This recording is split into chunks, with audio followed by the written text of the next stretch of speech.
Hello and welcome to the debate. I'm your host Maqbool with you at PTV World. In today's show, we're going to be taking a look at two important stories. The first is in reference to the political situation of the country and what also developed with regards to the PTI's hearing in the Peshawar High Court earlier. Of course, we knew that this was the move that was planned by the Pakistan Tehreek-e-Insaf in the follow-up of the ECP's verdict with regards to withdrawal of the bat symbol from the party, something that has been now suspended by the Peshawar High Court, which has also directed the ECP to give time to the political parties and also move ahead with the PTI to take part with the bat symbol in the upcoming election. So this is going to be important in terms of what options now exist in terms of the PTI, the ECP, and of course what is going to follow with regards to the party's participation in the upcoming general elections. At the same time, of course, we also know that this was something that was discussed previously by the PTI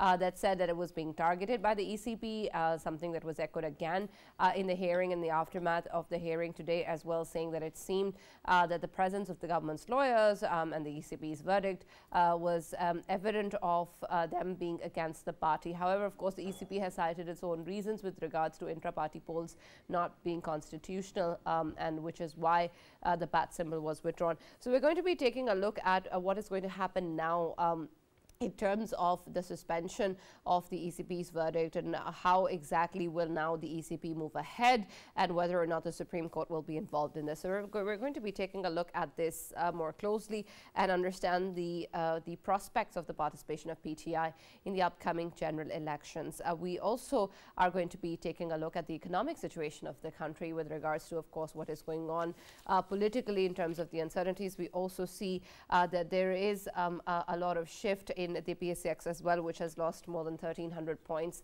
in another dip. And this is, of course, something that is adding to the political and economic uncertainties that Pakistan has been facing for quite some time. So what really is going to be the move forward?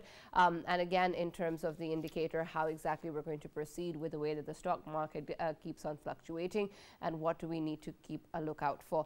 So that's going to be our discussion. And in the second segment of the show today, for this and more, as always, in the studios, I've been joined by senior analyst Farrukh and Raja Faisal. And for our first segment, we've been joined by Barrister Safi Ghauri, who's a political analyst and legal expert. And we're going to be taking a look at the current situation with him as well. Thank you very much, Barrister Safi, for joining us and being a part of the discussion. And I'll start with you because I want to understand what has happened in the Peshawar High Court today. Of course, we know that the verdict by the ECP has been suspended, but previously also we have discussed how the ECP has come to this conclusion. And now I want to understand what the Peshawar High Court has looked into to suspend this particular decision.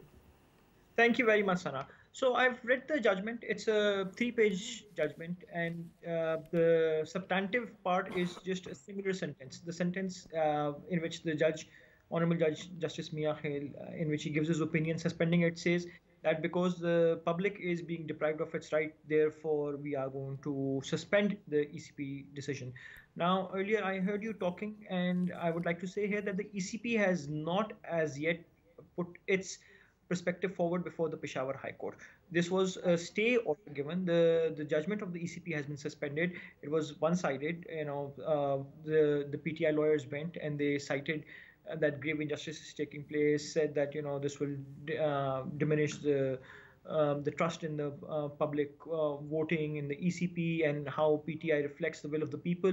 And the judge has just written that in the judgment without really giving any legal reasoning whatsoever. No case law has been discussed. No law has in fact been referred to of any sort. It was just very whimsical in the sense that it just says that the public will be deprived of its right, therefore it's being done. Now, what's important to understand here is that the order clearly states that this order is valid only until the 9th of January. The final date for grant of electoral symbols is the 13th of January. So there is still at this stage a possibility that on the 9th this decision is reversed and PTI is given some other symbol. That is, if the ECP decides to contest it, ECP puts their response forward and then argues that it needs to argue the same day or in the next day. So this is something that we'll have to see and how it transpires. But this is also something that I find very concerning. The fact that today is the 26th and there was absolutely no reason to give the next date as 9th of January, which is relatively far away. And this is an important matter, I think. The whole country is watching it. We have been discussing it on every news channels. Everybody understands that this is something that people want an answer on. So giving such a long date of 2 weeks was, frankly, in my opinion, that's what the real problem is with this judgment, nothing else. Otherwise, stays are given, and they're really a matter of procedure. Now, as far as the right of the people is concerned, that is exactly why the ECP decided to take away the bat symbol, because the ECP said in their decision that the right of the people is to vote. And if the PTI did not conduct inter-party elections, if they were conducted behind closed doors, there was no nomination papers that were given to people, people never cast a vote, there is no evidence to show that any elections took place. And a political party, Sana, is not a private company. It is not a fiefdom. If I make a political party, it is not like I am the 100% shareholder of that company and now I can do whatever I want with it. A political party is a party that represents the aspirations of the people. And that is exactly what the justice of the Peshawar High Court is also referring to, that people will be deprived of their right. But the ECP says exactly the same thing, that the people in PTI have been deprived of their right to choose a leader. How can a party say that they are a democratic party when they never got elected by their own constituents? And this is as per the argument that is being given by a lot of analysts is that, and I think across the board there's an agreement. I would also like to point out that the chairman PTI also agrees with the contention of the ECP. It is not that they have disagreed and said that the ECP is wrong in law. It is their contention that all other parties are also bad, so therefore do not judge us. And that is something that is being said now, even in Peshawar High Court. The same thing was said that other parties are also wrong. Why are you not scrutinizing them the same way that you are scrutinizing us? Perhaps that is a valid thing. Perhaps that's valid. But two wrongs don't make a right. And unfortunately, this has become a commonplace thing now to just point fingers at somebody else and say no, they're also wrong, and then somehow get relief from the courts. So, and to be honest, I find it a little disturbing. But I still have hope. I have faith that our judiciary is going to function in a proper, righteous manner. And whereas this is a decision that has gone against PTI, I would also like to applaud the behavior of all other non-PTI political parties who have not cried horse and said that the judiciary has now been corrupted and they have been bought out, even though this was in the Peshawar High Court, even though the Justice Mia Khail has a history of supporting PTI, nobody's pointing fingers at him. And that is something that I really appreciate about all other political parties. Right, absolutely. Barrister Safi, you talked about how both the verdicts have spoken about the right of the people. And I want to explore that a bit further in terms of how we take a look at the situation and how it is being viewed by different institutions or individuals as well. And so while at the same time, while we talk about the intra-party polls being unconstitutional or the PTI not being able to follow the election rules, and then also with regards to the PTI's argument of this not being applied on other political parties, I want to then understand, given that all of this is true and all of these variables are present, what exactly will then be the respect of the right of the people? Because we keep on hearing the demand for a level playing field or the opportunity for different parties to contest elections. So in light of respecting the right of the people, if both are sort of correct in their own way or incorrect in their own way, I want to then understand what would be, in your opinion, the better way forward in respecting the right of the people in this situation. So it's very interesting. So right now we know for a fact that inter-party elections were not held by the PTI, right? And the ECP has already given a decision. The ECP could have blacklisted PTI, could have even stopped it from appearing in elections. Instead, they chose what you would call a lesser penalty of removing their election symbol. And I want to keep in mind that this is a fate that all other political parties have also gone through. If you remember, PMLN used to have the symbol cycle. This was replaced by the lion. If you remember, People's Party had the symbol sword. That was replaced by the arrow. So it's a fairly common occurrence. It's a form of penalizing them, telling them that they've done something wrong. But when the same penalty that has been meted out to all other political parties has been meted out to PTI, the people who give that judgment are met with a lot of hostility. They are constantly derided for being biased and for being corrupt or whatever have you by a lot of online trolls. And that's what the real problem is, Sana. If we're talking about the will of the people, charity starts at home. If you want to talk about how people are to be represented, there are only two ways of doing it. Firstly, to hold valid party elections amongst your own political parties, and secondly, to have your manifestos that reflect what you want to do and then carry those manifestos out. Unfortunately, we see that a complete mockery of the entire democratic system is being made right now, wherein political parties are not holding inter-party elections, and no political party at the moment has any manifesto. It's shocking for me to say that no party has decided that they have any plan, any solution, any any program of how they want to pull the people of Pakistan out of this problem, and yet they expect the people to vote for them. Why should anyone at all, you, I, any of the people who are watching this show right now, why should we vote for a political party where it cannot even sit down and write what it wants to do? If they have that level of knowledge of what their plans are, how can I trust them to form a government and then run that government successfully? So this is an absolute mockery of the people of Pakistan by the political parties, and the fact that the political parties have now been reduced to just popularity contests of who is more honest, or who is better looking or a better speaker. It's truly abysmal, honestly. Absolutely. And I'll talk more about this requirement of manifestos and the ECP's role further. But Faisal, I also want your opinion in terms of the issue with regards to the bat symbol and, of course, the hearing in Peshawar High Court today. In all of what has happened or what will be the future course, of course, a lot remains to be seen. But I want to understand your perspective in terms of who's really at fault here. Because when we talk about what has been going on, it seems that the PTI is blamed for not following the constitution, or not doing the hard work that was required, or being able to move forward with more diligence. And then, of course, the ECP is also blamed with regards to the PTI, saying that they're being targeted and not other political parties. But I want to understand that at this point, when we see such a situation, what really is the reason that we're here? Yes, and obviously, if we talk about the decision coming out from Peshawar High Court, first of all, we did highlight it last week, and I mentioned last week as well that this would be the next step. Obviously, PTI taking this to Peshawar, and of course they did, and it was expected that they will take it there. And as Barrister Safi has rightly pointed out, I mean, the same point I actually talked with, and I discussed with a few of the lawyers that are affiliated with the PTI. Over the phone, I did talk about it today, and what they've come up with is it's exactly the same which Barrister Safi has highlighted, that other parties are doing. Then I actually countered them saying that this is not the right argument. I mean, if you want to fight this case, then obviously this argument does not set with your tone, because you have always been portraying yourself as being a party that is not like other parties. It's a different party, so you have to do it differently. Then the other aspect of their argument was that, of course, they want to highlight it when, as Barrister Safi has highlighted, on 9th of January is the actual hearing that is going to take place, and of course all of the parties, they are going to be invited there, and they will be discussing it, and arguments would be thrown from both sides at that day.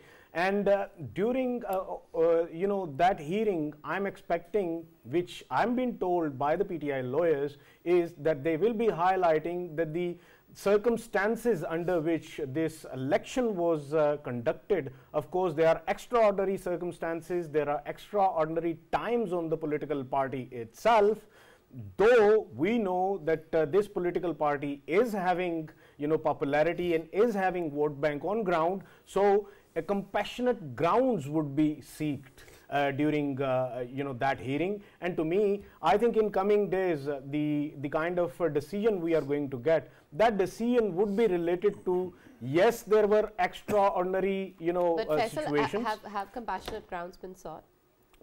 Not yet, but that's what I'm saying. I mean, PTI lawyers, they are already giving me hints that they are going to seek the compassionate grounds, that the time was very less. Of course, in November, they were asked to conduct this, they were given around 20 days to have this intra-party election, which for any political party is the most important step forward for any political party, by the way. But this was conducted hurriedly. as Barrister Safi has mentioned earlier, that nobody outside knew what's going on, but there was only one, and those announcements were made in a way that should be complied with the their own constitution as well as 2017's ECP's code of conduct related to political parties. I mean, here they will be seeking the compassionate grounds, and to me, what I can say, as the hints in today's verdict has been given as well, that in the larger interest of the population at large, the voters at large, because there are a large number of they have the large number of vote bank in KPK itself. So the party would be waived off from these in just because of the extraordinary circumstances they done that. But yes, it was a mistake, and some sort of penalty should be there. What penalty is that? Would it be the bat itself, or maybe even linear than that? Maybe few of the leaders, they are asked to simply step down, and few of the new one go and choose a new one. Right. This kind of step might be taken, but in future, I am seeing that the compassionate grounds would be seeked, that as they had a very less time to approaching to the 8th February, which is the exact date for the elections coming up. So that is why they did it hurriedly, and that is why they could not fully comply with the rules and the constitution. All right, and Faisal, you mentioned compassionate grounds so many times that I'm compelled to speak about it, because I want to understand this matter and the gravity of the matter as well. And Farrukh, I want your take on this, of how serious this is. When we talk about the party being given anything on compassionate grounds, it means that whatever is being decided is still in the better interest of the larger public, because of course when we talk about the elections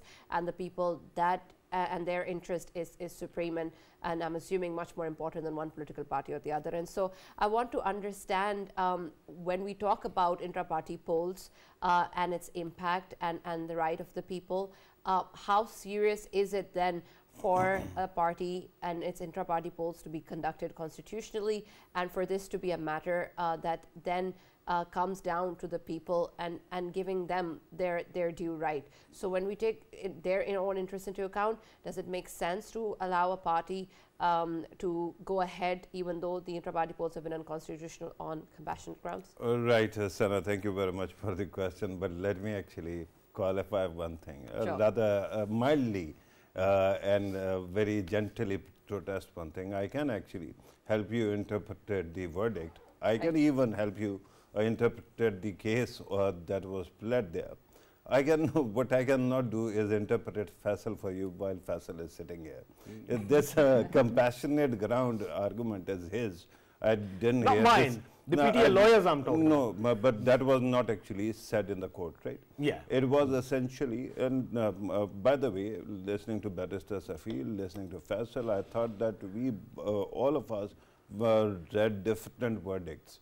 I think that today's verdict was a simple, issue, and that was that this case needs to be heard.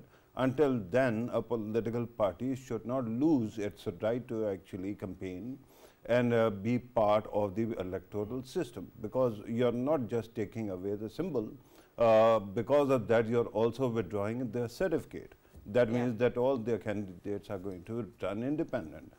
So the Honorable Court has, in my view, correctly actually suspended a decision, but it is, interim relief. It is not permanent relief. It is interim in the sense that there is only, a stay given on the verdict, and that's why you use the word suspend, not actually, totally throw out of the court, or not quash is a different term, but of course, they haven't actually thrown it out of the window. There's going to be a hearing on this, and there is going to be a larger bench that is going to hear it, because that is how it is mandated. Now, there are 2 or 3 things that are very important to understand. The question at this moment is not whether PTI actually violated the law or not. They might have, and there is clear indication, even their own people are not making too much bones about this. The question is of the mandate of Election Commission. whether Election Commission is a court of law or not. Supreme Court of Pakistan repeatedly has said that it is not a court of law. It is it has jurisdiction, quasi-court jurisdiction, but that is not court.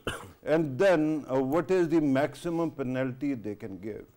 Whether it is a suspension of a party symbol or whether there is only a fine that is to be levied, right? So my understanding and from what I keep on listening to various experts is that essentially this is something that has to be actually resolved, but the judgment so far is that the punishment goes to fining, not actually withdrawing the symbol. Another thing that is very important, Sana, to actually clarify, earlier it was said that other political parties also lost their symbols, and that's why this is set practice. When it came to People's Party, the sword symbol was actually removed through a trickery. It was not Election Commission's judgment. It was something very funny that happened, because in 1985, the election were non-party basis. So somehow they removed the sword symbol from the symbols that were to be allotted, and People's Party in any case boycotted those elections.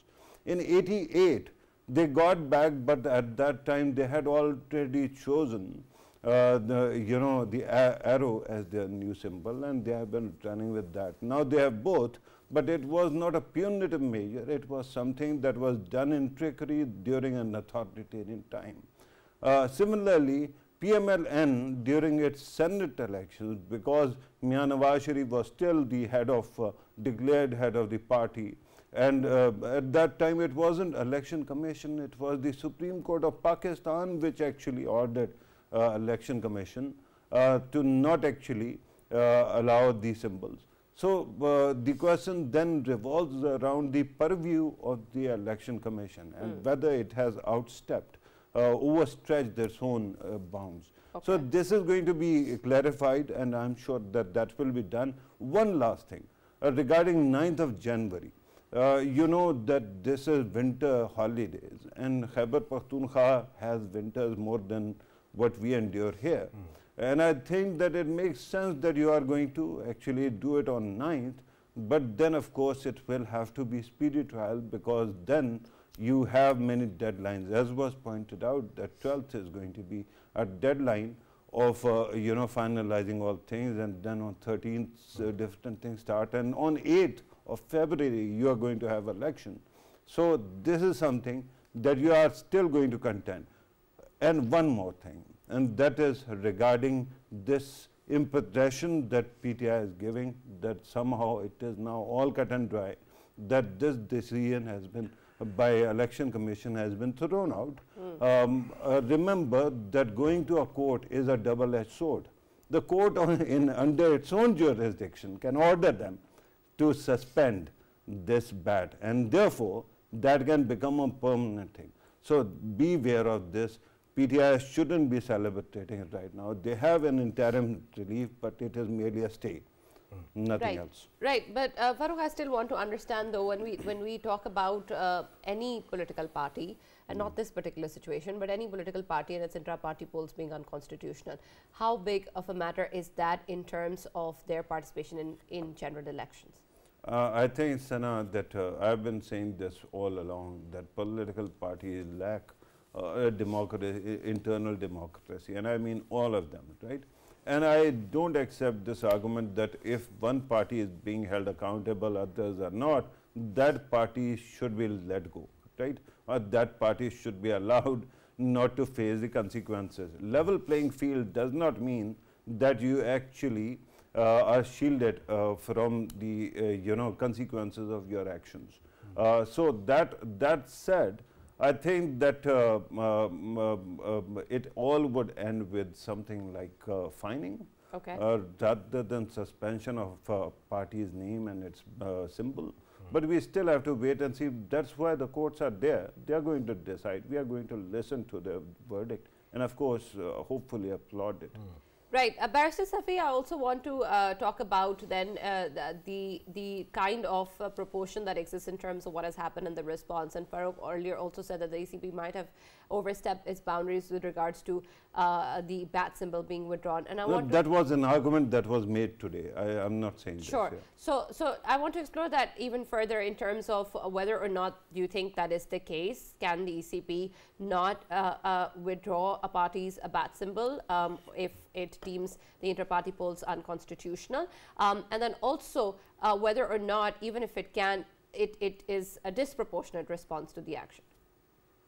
So once again, I'll repeat and I'll tell you what the ECP judgment itself says. And judgment itself points to the fact that when you do not hold intra-party polls, you yourself, by violating Section 205 of the Election Act, you yourself, by violating your own constitution, Article 4 of the PTI Constitution, Article 9 of the Constitution, you, by violating the promises that you have made to your own party members, by putting forward general secretaries who are not elected, by putting forward people who are not elected, have made an absolute mockery of the system. So when the ECP, in writing their judgment, mentions that these are sufficient grounds to even blacklist a party, however, they were going for a lenient penalty, and the lenient penalty was removal of the election symbol, just to shake the party up and tell them that you have done wrong. And here's what the problem is right now. My problem with the with what Farrukh was saying is not that he was wrong. In fact, of course, he's absolutely correct. My problem as a lawyer is only that when it of reasoning and rationale. The ECP goes into a lot of detail, discusses the PTI Constitution, discusses the case law, discusses the statutory laws, explains why it gave that judgment. So if you read the judgment, you can clearly see there's a clear line of reasoning. And once again, I want to clarify that this is not me saying that the ECP judgment is right in law. It is the PTI lawyers themselves agreeing that it was right in law, but they disagree with the fact the reason why they criticize it is because they say that it was applied selectively, that we were the only victims of such such an intrusive judgment by the ECP, and no other political party has faced something of similar. They are more concerned about being singled out rather than being by the judgment itself being incorrect in law. Now, I would have liked the same for the, even if it's a stay order. Even if it is a stay order, I would have loved had the Honorable Judge of the Peshawar High Court given a rationale explaining why he's doing it. Maybe a little bit of a case law, maybe some judgment, maybe explaining some legal rationale would have been sufficient for me to be satisfied with what the judgment is. The only reason why I'm not satisfied is because it looks whimsical. It looks like he has just said, oh, because the people will be deprived of their right. Well, under what law will people be deprived? That's the problem that I have. Safi, fair enough about this argument, but there is another argument which is being obviously oozing out from the PTI lawyers' side, and that is related to that if they maintain in the arguments that the time which they were given for having this intra-party election, it was too short, so that's why they had to hurriedly go towards it, and that is why they do agree with it, that the the sort of steps which they were supposed to take, they were not taken by them, and of course now they are standing here. But at the same time, if they say that the extraordinary circumstances required these kind of steps to be taken by the party itself, so can they claim compassionate grounds in the court, and if so, then can they be awarded them compassionate grounds? So I think this is such a great thing that you've just brought up. So the ECP in its own judgment covers all of this, by the way. The issue of the time that was granted to them and all of these issues. So the time granted to them was not a short time. PTI was first told that they have failed in their obligation to conduct intra-party elections in June 2022. That is more than 1.5 years ago. They were informed that they have failed to conduct intra-party elections. After that, they were given 3 reminders. After they continued to shrug away what those elections were, after they continued to fake elections, and the issue is not just of not fulfilling an obligation, failing, coming to the court and saying, oh, I'm sorry, we failed. it's trying to trick the courts, it's trying to trick the election commission every time Deception. by appointing fake general secretaries, sometimes Niazullah Niaz, sometimes Asad Umar, sometimes Ghauri, random people just coming up, conducting closed door elections without anyone within PTI getting even a fair chance to contest those elections. Like, here the question that we need to be asking ourselves is, whose right is being affected here? Is it the right? Do the members of PTI not have any right? Just because they have decided to join PTI, they have forgiven all their right. People who join PTI are people who joined PTI because they wanted to change the country for the better. They put in a lot of hard work and effort, and they deserve to have a say in what PTI stands for. And if PTI stands, if PTI has any democratic leaning whatsoever, as a requirement for all political parties of Pakistan, they had to have elections. And the election commission points out the fact that they have consistently failed to have elections ever since their first elections. That's it. Only the first elections in which Imran Khan was selected chairman were the valid elections that they had, nothing else. All right. Thank you very much, Barrister Safi, for joining us and being a part of the discussion. That's all we have from the first segment. We're now going to be taking a look at the economic situation of the country with regards to, of course, the kind of political uncertainty that we're also seeing. It is a time for the upcoming general elections. And so we're going to be taking a look at what is going on in terms of the economic indicators. Of course, the stock exchange is one in terms of the dip that we have just seen of more than 1,300 points, and the way that different experts have called upon the political uncertainty as the reason behind the kind of economic uncertainty that exists and the confidence that the investors and business community are losing in the current scenario.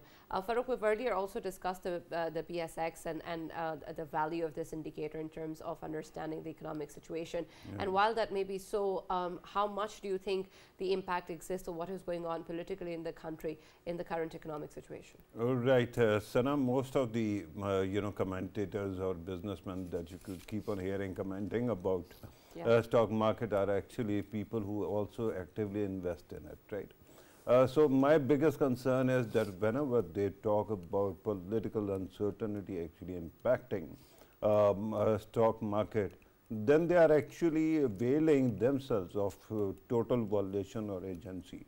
I think that a lot of things actually weigh in on the decision to withdraw, to consolidate your position or invest in certain stocks, right? And political uncertainty is not one of them. Not essentially the main thing among them. I think that stock market actually had a positive sentiment, and we kept on hearing various investment opportunities opening up in the country. So it rallied, and it rallies often. But then it crossed the psychological point that was 65,000, level. And then, of course, it had to go for correction. So at this moment, it is merely consolidating. People who were actually, there are people who speculate as well, and that's why I always keep on saying that it is a secondary indicator of the health of economy. It is not primary one, because there are so many people who keep on speculating on the stocks. Now, I have known people who don't even know the ABC of how stock market actually functions, but they also invest, right? With that kind of a state of affairs, of course, there's going to be consolidation, there's going to be correction. But does this mean that the economy is in bad shape? I think that all the indicators right now, when it comes to economics, actually point to a recovery and improvement of the economy. Because as I pointed out, our fiscal deficit, our current account deficit, our dollar rate, currency rate, all of these are actually pointing to a healthier sign or side. When it comes to stock market, the same people keep on, and I can give you an example of a senior journalist who actually does a program and always has a component on stock market also.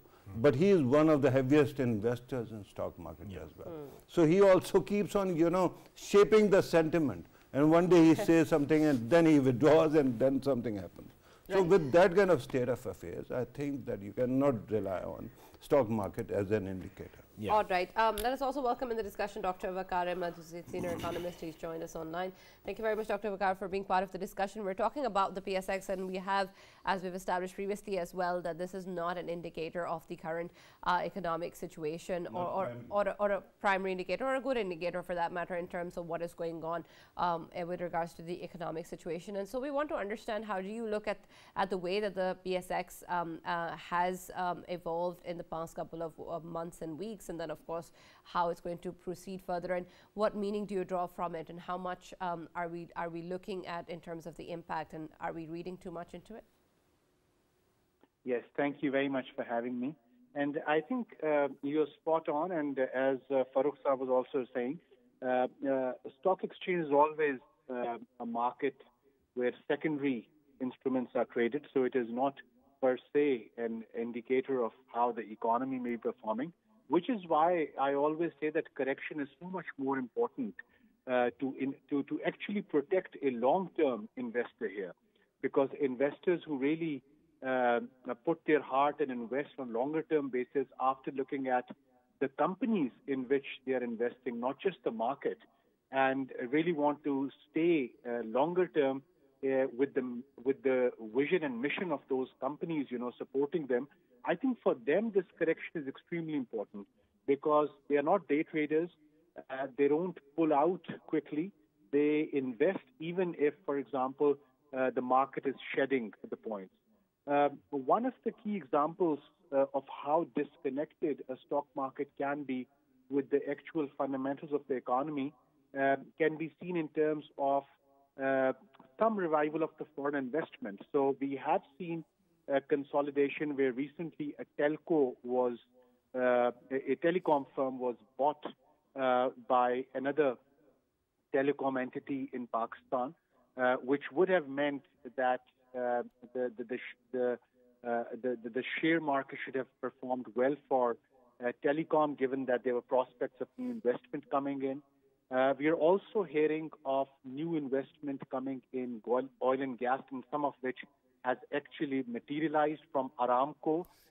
Still, we saw oil and gas marketing companies' shares shed their value. We are seeing some revival in case of cement, chemical, Islamic banks' shares, for example. Still, their shares today have shed value. So even when you are seeing early signs of foreign investment coming in these sectors, we did see that on the stock exchange, their performance was different and largely driven by, if I can say, pre-election uncertainty, news of foreign exchange reserves slightly falling below $7 billion, increase in power and gas tariffs, which we are still experiencing. So stock market is largely responding to this news and sentiments per se. Yeah. Dr. Vaqar, if we obviously talk about the election coming up, can we say that so far, I mean, at this hour, we can simply say that our economy is on autopilot, put by, of course, the current interim setup, and it is self-adjusting, and right now it is going on till the elections are conducted, and election would be the phase that can set the future course, especially right after elections. We are having a harvest system, a phase of wheat as well. During that wheat, there is a lot of economic activity in Pakistan. So can we say that it is a very important phase for our economy which is coming, and that election is going to set the course for it? Absolutely. I think Pakistan's lenders, external partners, development partners, they are all looking at the elections very carefully. They are evaluating the scenarios, even pre-election as well. They are closely looking at how best the caretaker government remains aligned with the expectations of the IMF, given that this alignment is going to give a solid foundation to whosoever new government comes in, or whatever the shape of the new government will be after February.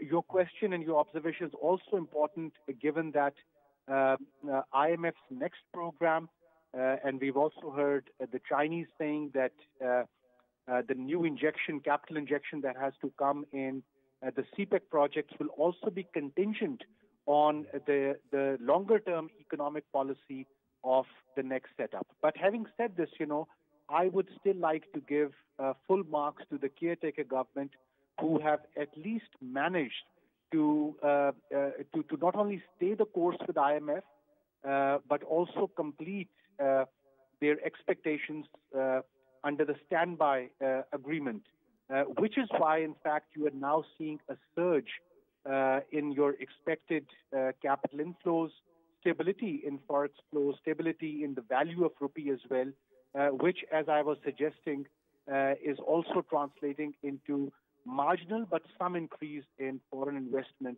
in select sectors. Right. With your permission, Sana, let me also ask a question.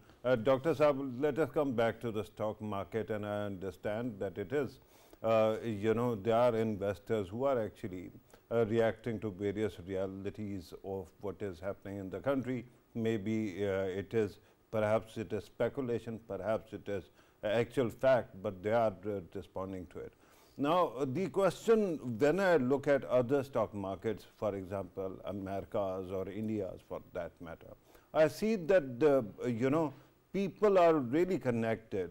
Television channels keep on inundating people, users or consumers with information regarding that. The kind of information I see on Pakistan Stock Exchange is usually through apps or through one or two channels. The question that I am actually trying to understand is whether our stock market is really that accessible to the common man on the street. And if it is not, why is it so? If it is, accessible, why is it that our news media, why is it that other websites or newspapers totally don't have anything to do with it? I think this is a very important question, Farrukh Saab, and your observation is absolutely correct. We have often heard the office bearers of PSX inform us about the important role that PSX would be playing in financial inclusion, but hasn't happened. PSX hasn't been an active player when it has come to, for example, inviting small investors to invest in this asset class away from the distortive real estate, for example. So you're absolutely spot on. The strategic communication that has to come from the stock market, or even the Ministry of Finance, for example, which was explaining to us just a couple of days back about the encouraging rally which is taking place, even that communication was not strategic. Most of the investors, for example, whom you are referring to, about whose gains we were hearing through social media, they were those who really stuck at the very bottom of the market. They had remained there given that Pakistani market was unable to rally for 7 years. And this was after many years that the market was able to rally. And even the bloodbath, as many call it today, is only happening because it's the same investors who were offloading, thinking that this rally may not occur again, let's say in a decade and a half or decade, and they just panicked. Shouldn't be so if there is strategic communication from a finance ministry, from SECP, if I may say, and from PSX, as you rightly observed. Right. Dr. Vaqar, there's also, of course, the SIFC, which was established in terms of continuity of economic policies. And while we talk about the caretaker setup, I also want to take a look back at the achievement of the SIFC and understand your perspective in whether or not it has been able to get on board with the foreign direct investment targets that it had set out for itself, and especially with regards to the impact in terms of any in infrastructure or reforms which may not have been part of the agenda, but of course directly impact how we bring in investment. Yes, I think SIFC has come about at probably the right time, given that there were a lot of frustration on part of our local and foreign investors who felt that they were unable to plan for the longer term, hold their feasibility for the longer term, given the kind of red tape which was involved. Plus, they weren't able to navigate across provinces. So if you have an investor, even if he or she is a local investor and want to invest in multiple provinces, all provinces present a very different investment regime. And SIFC is sort of an effort to really bridge that gap. And while it will be unfair to really judge SIFC's performance based on, let's say, a couple of months of its coming about, but I have no doubt that the recent interest that we are seeing in, for example, precision agriculture, in refining, in oil and gas sector, in mining, for example, it is largely coming about because somebody is underwriting the interest or if I may say, the risk premium which the foreign investors are taking despite of political uncertainty in the country. And I believe that SIFC and its representatives have played a very active role in the recent expos which have taken place, contacting potential investors, inviting joint ventures with local partners going forward.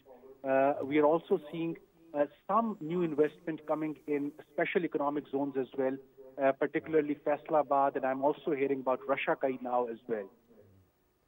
All right. Thank you very much, Dr. Vaqar Ahmed, for joining us and being a part of the discussion. And that brings us to the end of the debate. Thank you, Farrukh, and thank you, Faisal, for also giving your insight. Of course, we will be seeing what goes on both politically and economically, and we'll be here to talk about it as well. But that's all that we have from the show today. We'll now see you tomorrow.